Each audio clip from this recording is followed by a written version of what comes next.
Amém, igreja? Tinha mais ninguém de ponto aí? Senão estoura os ouvidos dos irmãos. Amém, igreja? Glória a Deus! Você está feliz? Amém? Que dia lindo o Senhor preparou para nós, amém? Esse é um dia especial. Todos os dias são dádiva, todos os dias são presentes que o Senhor faz para nós, amém?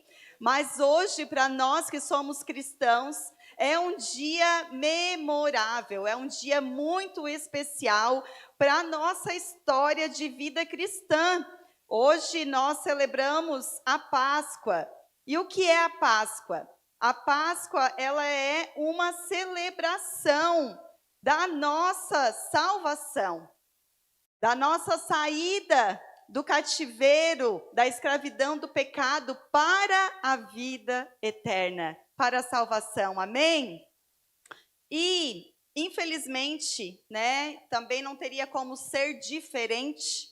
O mundo tem tornado essa data uma data comercial, uma data onde as pessoas muitas vezes não sabem o real significado da Páscoa, É compra, vende, come, e não tem nada de errado nisso, amém? Comprar, vender, comer é muito bom.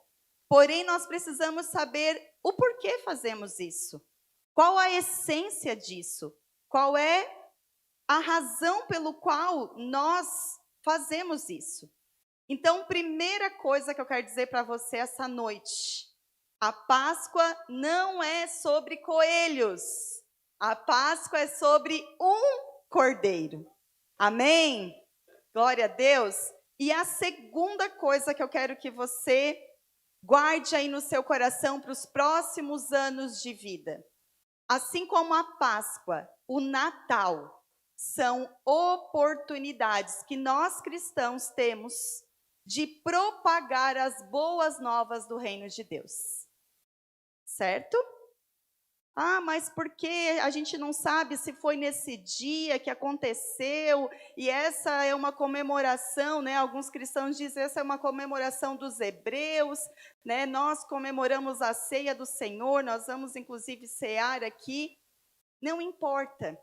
Importa que nós venhamos aproveitar todas as oportunidades que tivermos para pregar as boas novas. Amém? Então, seja a Páscoa, seja o Natal, porque essa data, vários questionamentos são levantados. Não se apegue nessas coisas. Aproveite a oportunidade para proclamar as boas novas da palavra de Deus. Amém? Então, o que é Páscoa? Páscoa é passar por cima. Páscoa é cobrir com sangue. E eu quero falar para você de onde originou a Páscoa. Convido você para abrir a sua Bíblia, você que trouxe, lá no livro de Êxodo.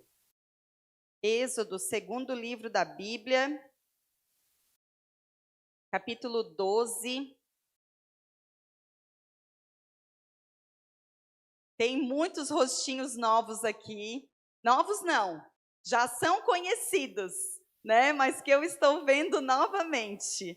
E eu estou muito feliz por vê-los aqui. Todo mundo que eu estou com saudade, que eu mandei mensagem, estou com saudade, Sejam muito bem-vindos, é muito bom nós estarmos aqui. A dinâmica cristã ela é maravilhosa, Não tem como a gente receber todo mundo na nossa casa. O desejo do meu coração, como eu já falei aqui, era poder receber todo mundo. Mas nós temos isso aqui, ó.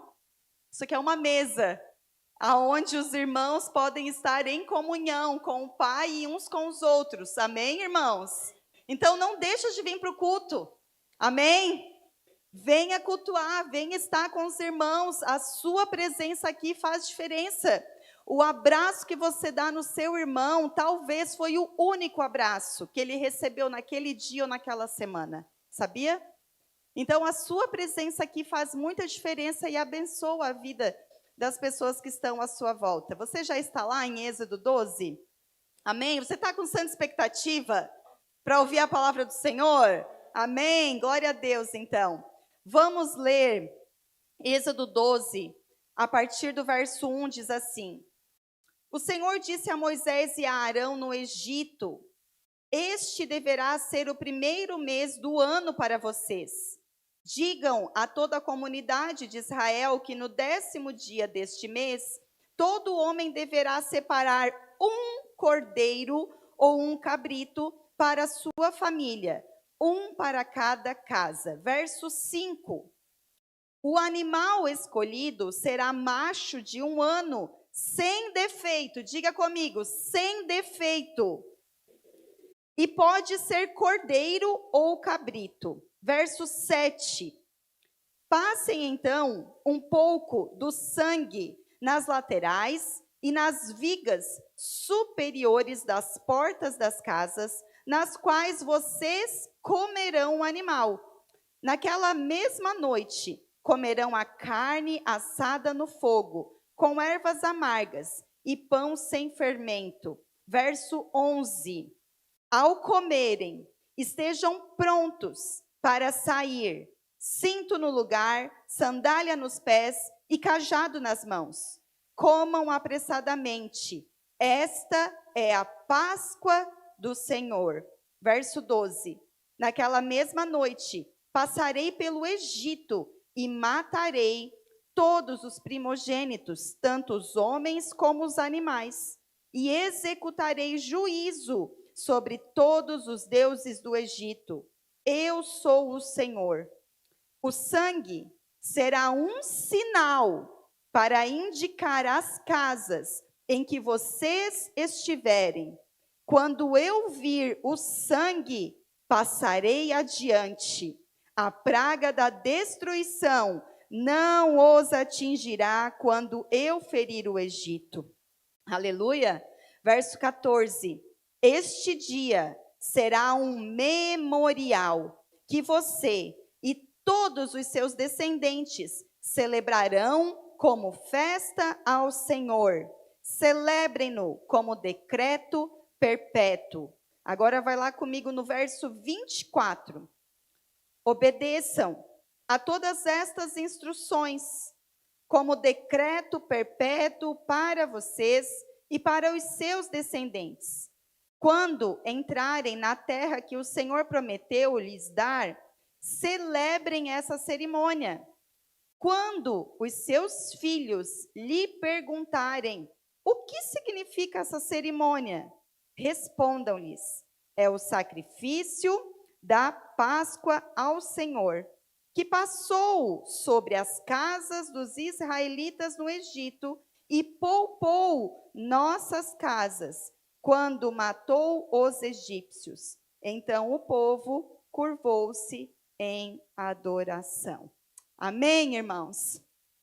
Você pode na sua casa ler todo o capítulo de Êxodo 12, né? Eu li só alguns textos aqui para poder contextualizar você na origem da Páscoa. Quando nasceu, de onde surgiu a primeira Páscoa? O povo de Deus estava escravo lá no Egito por 40 anos e clamou ao Senhor, e o Senhor levantou Moisés, né? Eu já falei isso aqui tantas vezes, mas hoje não tem como não falar disso.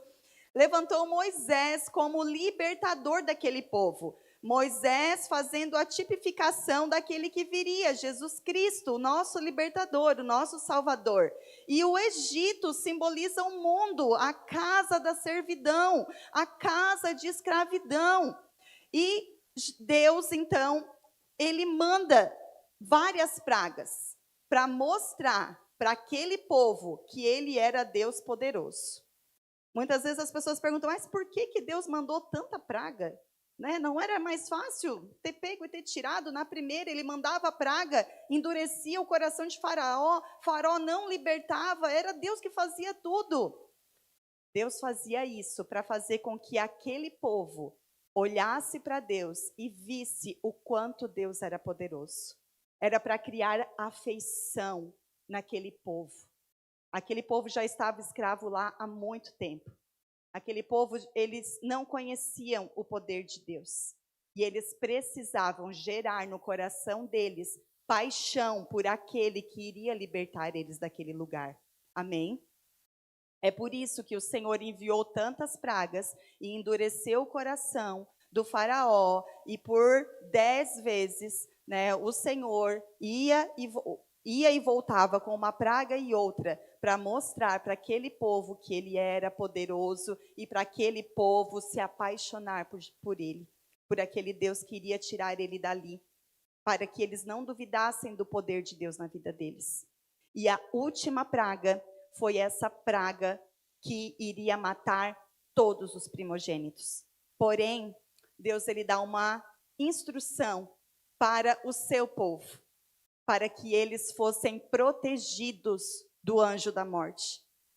Então ele diz: escolham um cordeiro sem defeito. Esse cordeiro, ele apontava para um cordeiro que viria, que é Jesus.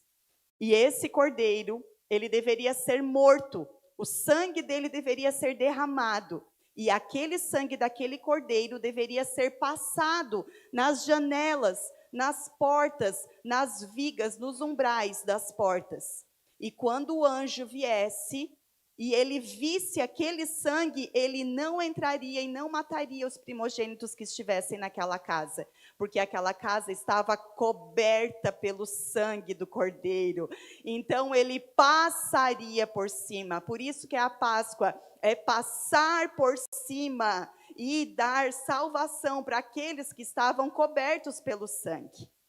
Essa foi a primeira Páscoa, a Páscoa do Senhor. E aí, então, tudo isso apontava para Jesus. Então, eu quero que você abra comigo em Isaías, que eu vou ler um texto que está aqui, falando sobre esse cordeiro. Isaías capítulo 52. Enquanto você abre, eu quero citar o texto de João 1:29, quando João Batista, ele olha para Jesus e diz, ele anuncia: vejam, é o Cordeiro de Deus, que tira o pecado do mundo. Amém? Isaías 52. Você está lá? Amém ou misericórdia? Amém, misericórdia para mim, então. Isaías 52, a partir do verso 13. Você já está lá? 52, 13. Vai falar do sofrimento e a glória do servo do Senhor. Esse texto é um pouco longo, então não dorme, irmão. Fica ligado aí, tá? Vejam, o meu servo agirá com sabedoria. Será engrandecido, elevado e muitíssimo exaltado. Assim como houve muitos que ficaram pasmados diante dele, sua aparência estava tão desfigurada, que ele se tornou irreconhecível como homem. Não parecia ser um humano. De igual modo, ele aspergirá muitas nações, e reis calarão a boca por causa dele. Pois aquilo que não lhes foi dito, verão, e o que não ouviram, compreenderão. Capítulo 53, verso 1. Quem creu em nossa mensagem? E a quem foi revelado o braço do Senhor? Ele cresceu diante dele como um broto tenro e como uma raiz saída de uma terra seca. Ele não tinha qualquer beleza ou majestade que nos atraísse. Nada havia em sua aparência para que o desejássemos. Foi desprezado e rejeitado pelos homens, um homem de dores e experimentado no sofrimento, como alguém de quem os homens escondem o rosto, foi desprezado. E nós não o tínhamos em estima. Verso 4. Certamente, ele tomou sobre si as nossas enfermidades, e sobre si levou as nossas doenças. Contudo, nós o consideramos castigado por Deus atingido e afligido. Mas ele foi transpassado por causa das nossas transgressões, foi esmagado por causa das nossas iniquidades. O castigo que nos trouxe a paz estava sobre ele, e pelas suas feridas fomos curados. Todos nós, tal qual ovelhas, nos desviamos.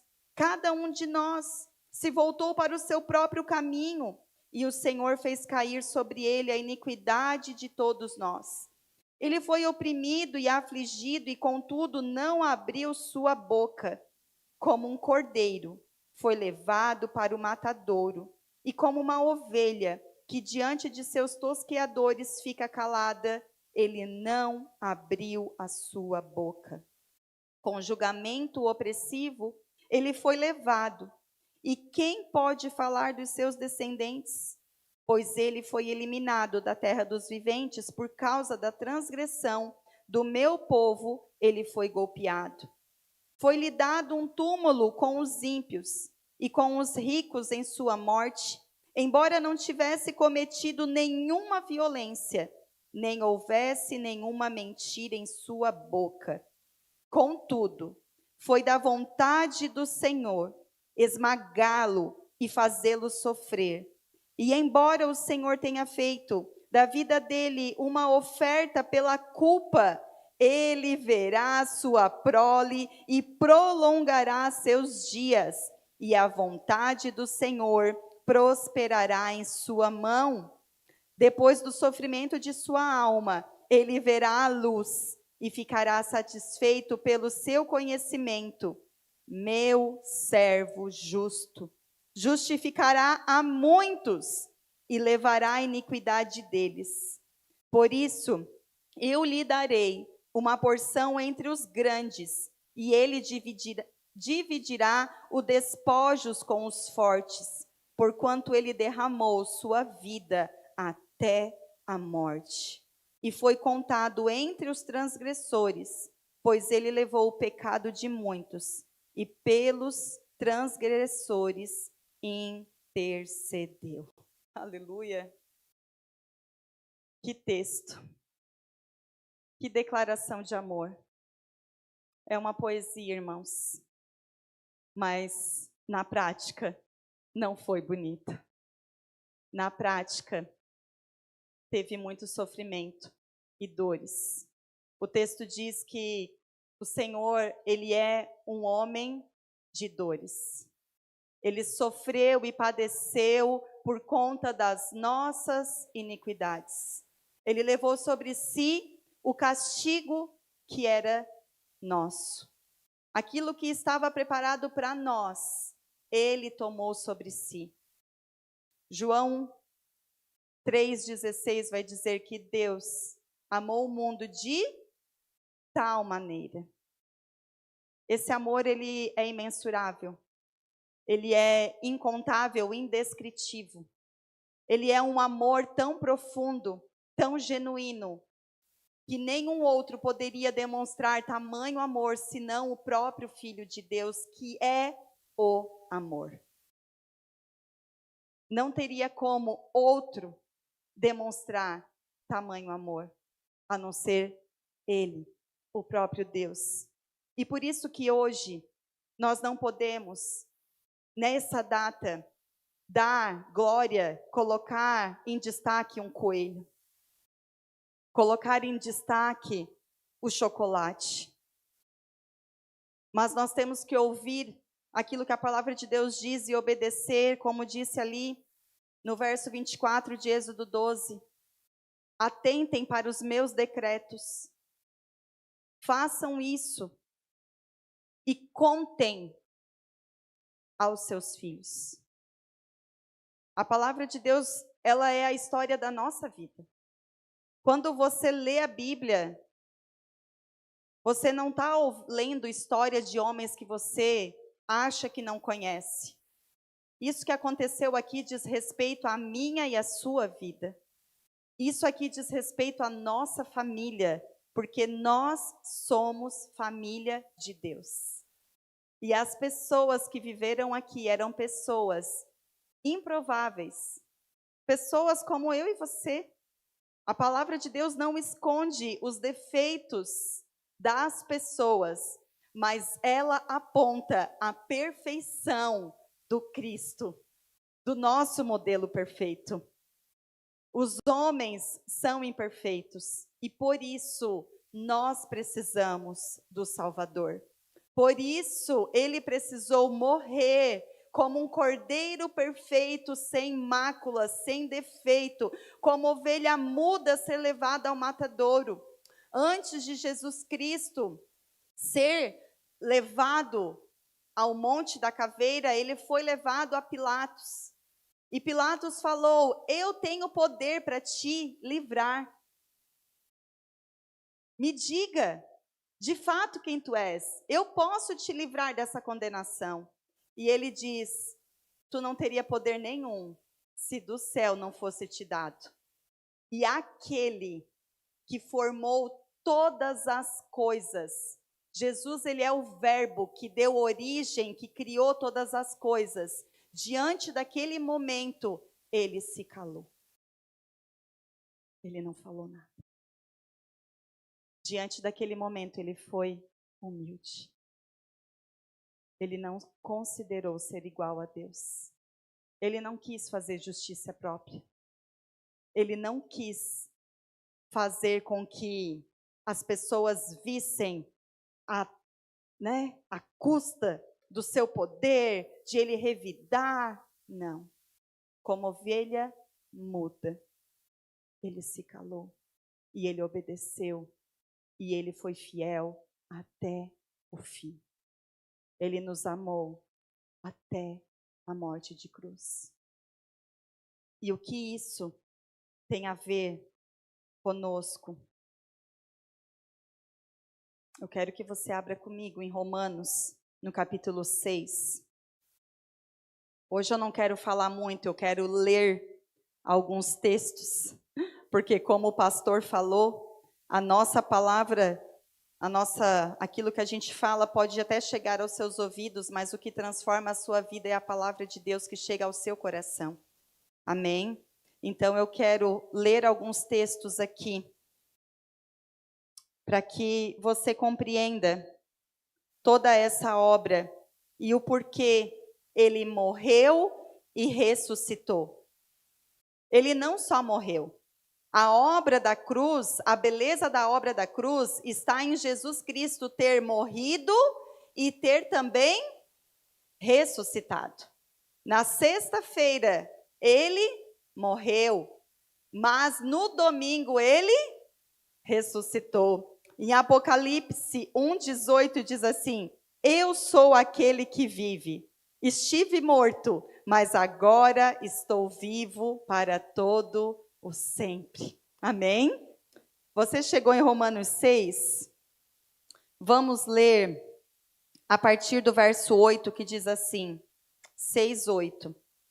Ora, se morremos com Cristo, cremos que também com Ele viveremos. Pois sabemos que, tendo sido ressuscitado dos mortos, Cristo não pôde morrer outra vez a morte. Não tem mais domínio sobre ele. Porque morrendo ele, morreu para o pecado uma vez por todas. Mas vivendo, vive para Deus. Da mesma forma, considerem-se mortos para o pecado, mas vivos para Deus em Cristo Jesus. Portanto, não permitam que o pecado continue dominando os seus corpos mortais, fazendo que vocês obedeçam aos seus desejos. Não ofereçam os membros do corpo de vocês ao pecado como instrumento de injustiça. Antes, ofereçam-se a Deus como quem voltou da morte para a vida, e ofereçam os membros do corpo de vocês a Ele como instrumentos de justiça, pois o pecado não os dominará, porque vocês não estão debaixo da lei, mas debaixo da graça. Aleluia! Assim como aquele povo que estava escravo lá no Egito, estava sob o domínio de Faraó, e eles tinham que trabalhar para o Faraó e cumprir várias obrigações. Assim é quando nós estamos no domínio do pecado. Quando nós estamos servindo ao mundo e não a Deus. Nós estamos sendo dominados. As pessoas acham que são livres, né? Quando elas dizem assim, tu é crente, né? Aí eu já expliquei sobre isso, que crente todo mundo é. Porque todo mundo acredita em alguma coisa. Nós somos cristãos. Aqueles que creem em Cristo Jesus são cristãos. E quem é cristão importa obedecer aquilo que Jesus deixou escrito na palavra. Quem é cristão importa cumprir aquilo que ele nos pede em sua palavra. Quem é cristão importa em seguir uma vida semelhante a Jesus para se tornar mais parecido com ele. Amém? Então, muitas vezes as pessoas dizem, mas vocês não podem fazer nada. Vocês não podem isso, vocês não podem aquilo, não pode. E quem disse que não pode? Quem disse? A gente pode. A grande questão é que nós não queremos. Que nós não precisamos. Que isso já não faz mais sentido para a nossa vida. Aquela velha vida, aquilo que vivia antes, que me dominava, não faz mais sentido para a minha vida. Quando eu reconheci Jesus como Senhor e Salvador da minha vida, o meu velho homem foi crucificado na cruz. Olha aqui a cruz, agora eu tenho a cruz para apontar. Né, Alisson? Agora, aquela cruz ali era para mim, era para nós. Mas quando eu reconheci Jesus como Senhor e Salvador da minha vida, eu olho para a cruz e me identifico com Ele lá. E digo, era para eu estar lá, mas Ele está. Então, eu morri com Ele, mas Ele não está mais ali. Amém? Você está vendo Jesus na cruz? Não, Ele não está mais ali. Ele foi crucificado, mas ele foi tirado de lá, ele foi sepultado. Mas no domingo, quando as mulheres foram lá para ver o corpo dele, ele não estava. Ele tinha ressuscitado. E com ele nós morremos. Com ele fomos sepultados pelo batismo. Por isso que nós batizamos aqueles que entregam a sua vida para Jesus. Porque o batismo, ele tipifica, é uma demonstração pública de que você reconheceu Jesus, você se identificou com a obra dele na cruz, você foi sepultado com ele, mas com ele você também ressuscitou. Amém? Para uma nova vida com ele. Não mais uma vida que era escrava do pecado, não mais uma vida que podia tudo, entre aspas, mas que te dominava, você tinha um vazio que não era preenchido por nada. Agora Ele vive em mim, agora Ele vive em você, e agora nós não somos mais escravos do pecado, porque nós somos cobertos pelo sangue de Cristo. Não há mais culpa sobre as nossas vidas, porque o sangue dele que foi derramado lá, aquele sangue daquele cordeiro que foi morto lá no Êxodo, que foi passado nas casas, era a tipificação, a casa agora de Deus sou eu e você, e o sangue de Cristo, ele nos cobre e nos dá a vida eterna. O inimigo não pode mais tocar as nossas vidas. O pecado não pode mais nos escravizar, porque agora eu sou de Cristo, não mais eu quem vivo, mas Cristo vive em mim. Então, quando eu ainda erro por acidente, quando eu ainda tropeço, porque estar em Cristo não significa que você se torna perfeito. Eu não me torno perfeito quando eu venho para a igreja. Muitas pessoas se decepcionam na igreja, porque vêm para cá e esperam encontrar aqui pessoas perfeitas.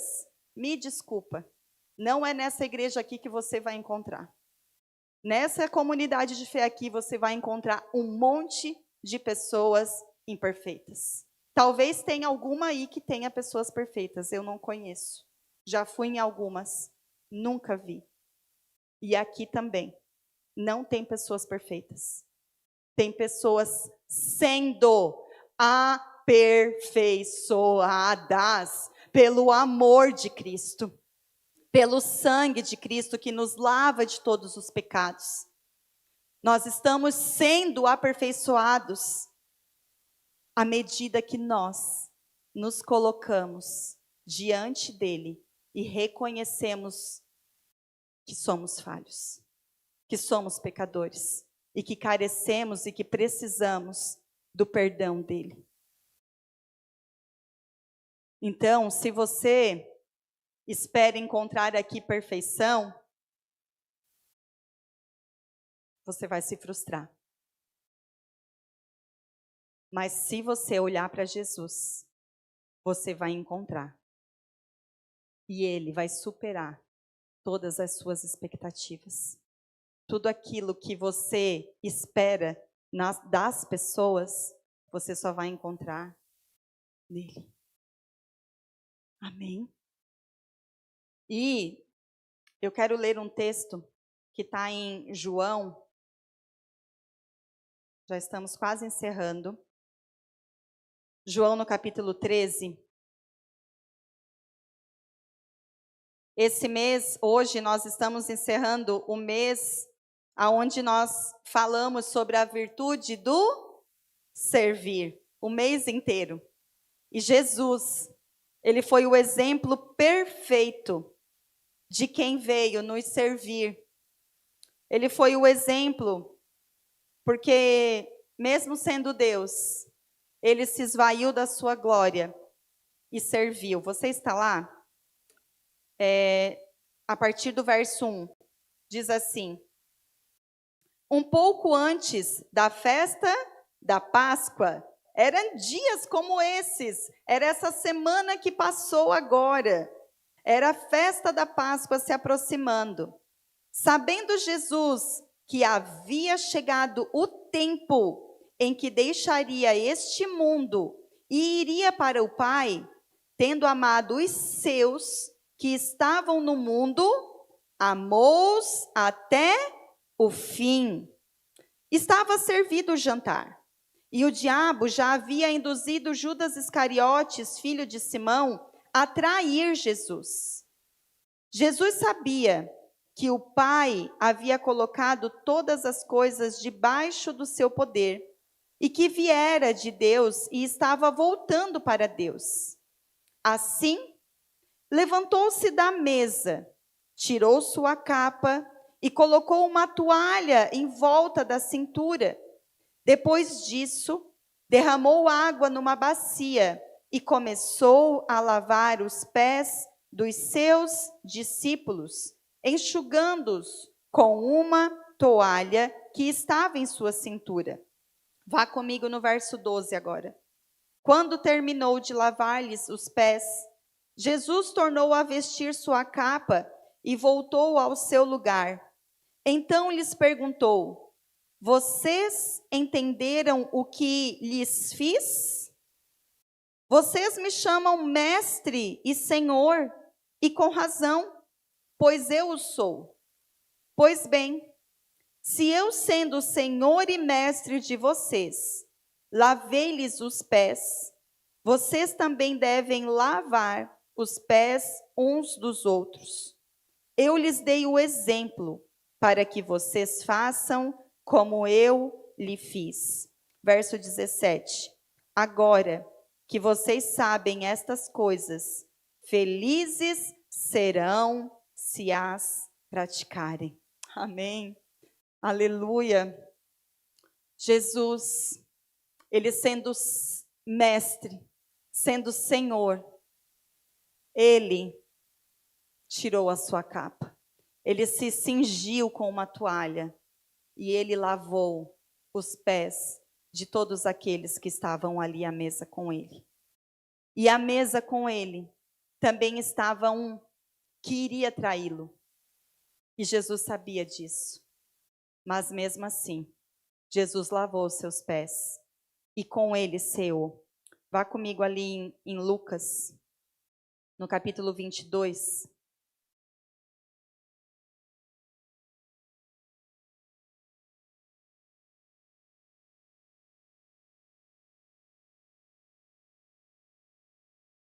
Lucas 22, no verso 19.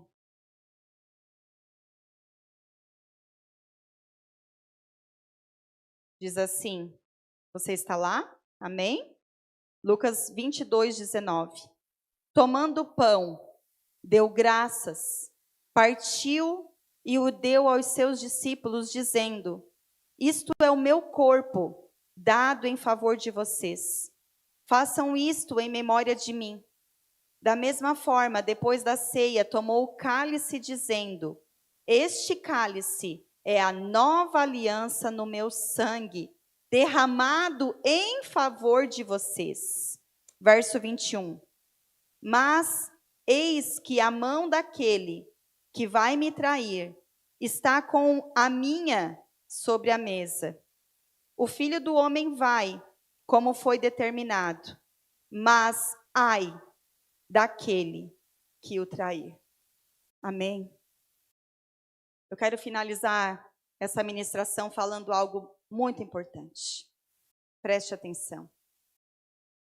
A Páscoa, ela tipifica, essa leitura que eu fiz lá de Êxodo, demonstrava, apontava para o que viria. O povo foi salvo, ele foi retirado do Egito. Porém, o Egito não tinha saído deles.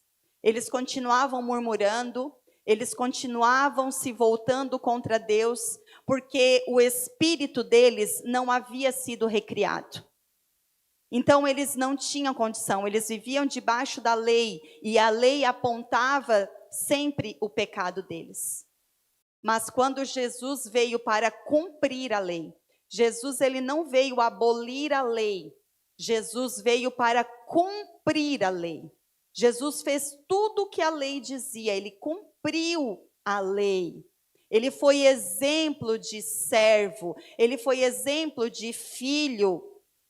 E então, quando estava para eles comemorarem a Páscoa, aquela festa que Deus disse, façam isso perpetuamente. Façam isso sempre, todos os anos, para trazer à memória o que eu fiz com vocês. Jesus pediu para os discípulos preparar a mesa da ceia. A mesa da Páscoa, era a mesa da Páscoa, era a refeição da Páscoa. E na refeição da Páscoa sempre tinha o cordeiro, tinha as ervas amargas, tudo aquilo que foi descrito ali, que o cordeiro apontava para Jesus, as ervas apontavam para o sofrimento que eles tinham passado. Então era uma refeição bem específica. Eles estavam ali.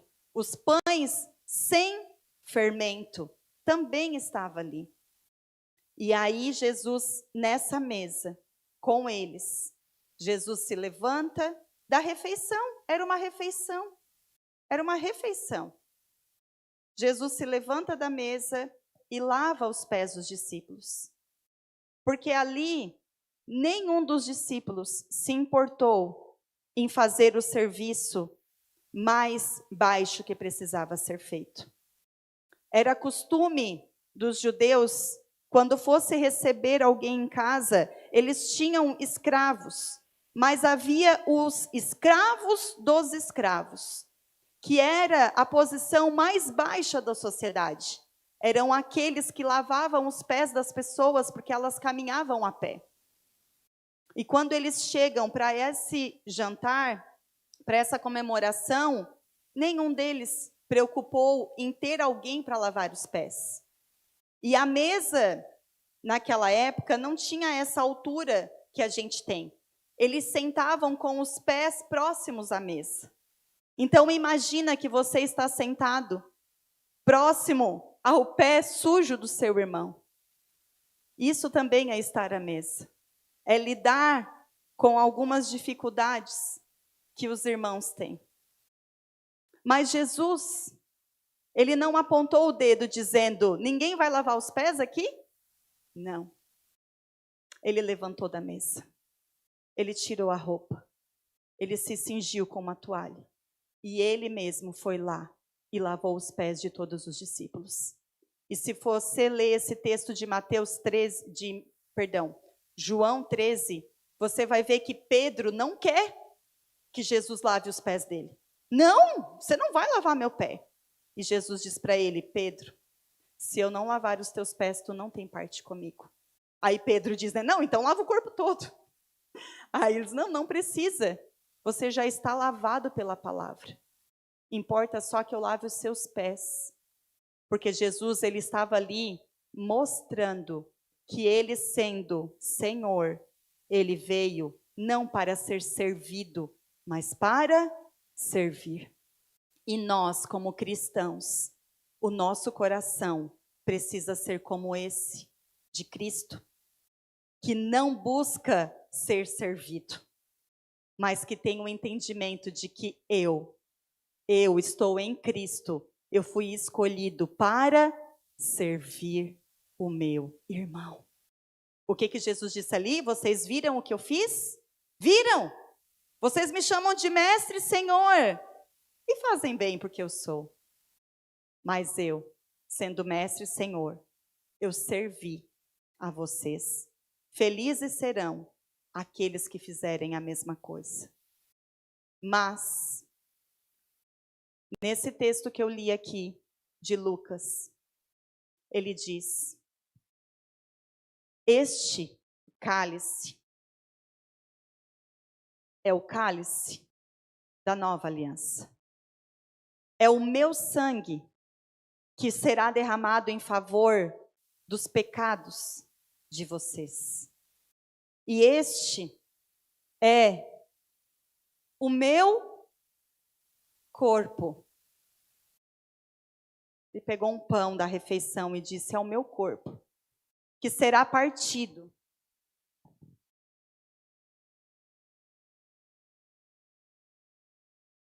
Será estraçalhado. Será afligido.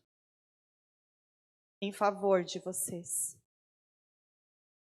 E na mesa, havia alguém que ele mesmo tinha escolhido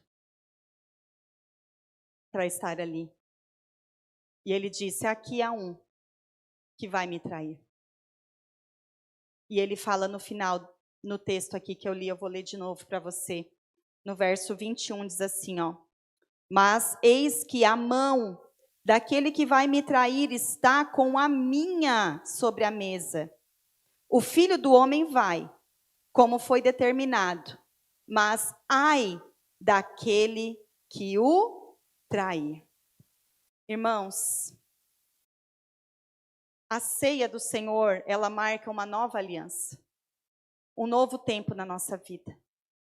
Antes, as pessoas elas viviam na lei e elas tinham consequências se elas não cumprissem a lei. Mas Jesus vem trazendo graça sobre as nossas vidas, trazendo sobre as nossas vidas uma capacidade de não mais viver escravo, viver segundo as vontades da nossa carne, como o texto que eu li de Romanos. Mas a ceia, ela é uma aliança. Assim como um casamento. Você que é casado e tem uma aliança com o seu cônjuge, você celebra essa aliança com o seu cônjuge. Amém? Você não celebra essa aliança com outros homens ou com outras mulheres. Amém? Você celebra com aquele com quem você se aliançou. E a ceia do Senhor é uma celebração da aliança que nós fizemos com Ele quando entregamos a nossa vida para Ele. Senhor, eu entreguei a minha vida para Ti, agora não sou mais eu que vivo, é Tu que vives em mim. Eu estou casada com Cristo Jesus. E agora a minha vida, ela é uma vida para viver em adoração a Ele. Então, quando eu ceio, eu celebro essa aliança. Quando eu ceio, eu trago à memória o que Ele fez por mim. Quando eu ceio, eu anuncio que Ele vai voltar para me buscar. A mesa do Senhor, como está ali no nosso slogan, há lugar na mesa do Pai. A mesa do Senhor, ela é extensa. Tem lugar para todos na mesa. Todos. Mas nós precisamos ter compromisso com Ele. Não dá para estar participando da mesa do Senhor e se prostituindo com o mundo, com as coisas deste mundo. Ou você entende o que Jesus fez por você e de fato entrega a sua vida para Ele e vive uma vida que agrada a Ele, ou você vai estar cuspindo na cruz. Você vai estar cuspindo na obra redentora. Ah, mas é a graça. Sim, é a graça. A graça que nos deu condição de não mais viver uma vida de pecado. Então, eu não vou usar a graça em vão. Eu vou valorizar aquilo que Deus fez para mim. Eu vou honrar aquilo que Deus fez por mim. Celebrando, trazendo à memória aquilo que Ele fez, mas também honrando, vivendo uma vida que agrada ao Senhor. E isso não é para trazer para as nossas vidas condenação. Essa mensagem é para trazer para as nossas vidas conscientização de que hoje o Senhor, Ele te chama para a mesa. E Ele te diz, filho, vem. Filha, vem. Esse cálice aqui foi derramado para perdão dos seus pecados. Não foi para te condenar. Foi para te salvar. Foi para te perdoar, para te purificar, para te comprar.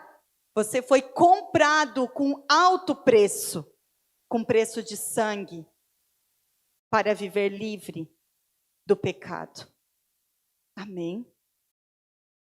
Então hoje é esse dia especial que nós não comemos mais a refeição da Páscoa. Aquela Páscoa que originou lá no Êxodo, que apontava para Jesus. Hoje nós celebramos a ceia do Senhor, que se consumou em uma Páscoa, aonde Ele, o Cordeiro perfeito, foi sacrificado e o sangue dele foi aspergido sobre nós para nos perdoar e nos salvar de todo pecado. Amém? Vamos se colocar de pé, irmãos.